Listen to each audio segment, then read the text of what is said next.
everybody, it's Anna Basilmentos here, and today I'm doing a very highly requested video about stop motion tips and tricks. Recently, AG Pals also made a version of this video, so make sure to click in the center of the screen to check hers out first. Now moving on to the Basilmentos stop motion tips and tricks. The first part of making a stop motion is dressing up your dolls. So I always try to choose dolls that contrast each other and look very different. I also try to dress them differently with contrasting outfits and hairstyles. The set building process is actually my favorite part of making stop motions. For any set, it is really the details that count.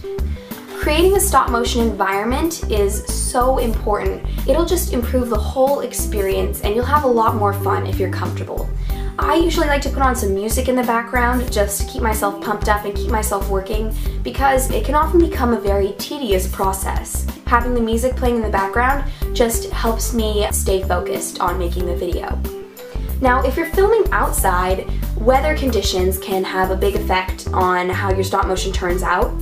First of all, you need to remember to keep yourself comfortable by wearing the right kind of clothing, remembering sunscreen, water, things like that. But also for the sake of the stop motion, you need to be aware of the weather. Overcast days are the best days for filming, along with days that have absolutely clear blue sky. The worst days for filming are actually the sunny days that have those big puffy clouds with high winds.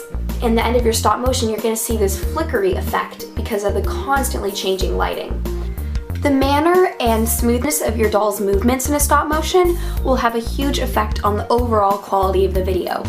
I usually move my dolls about this much per frame. Once you've finished filming your stop motion, you're going to want to edit it.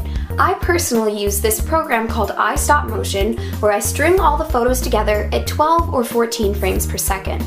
Then I load it into either iMovie 11 or Final Cut Pro X to edit by adding voices and music in the background.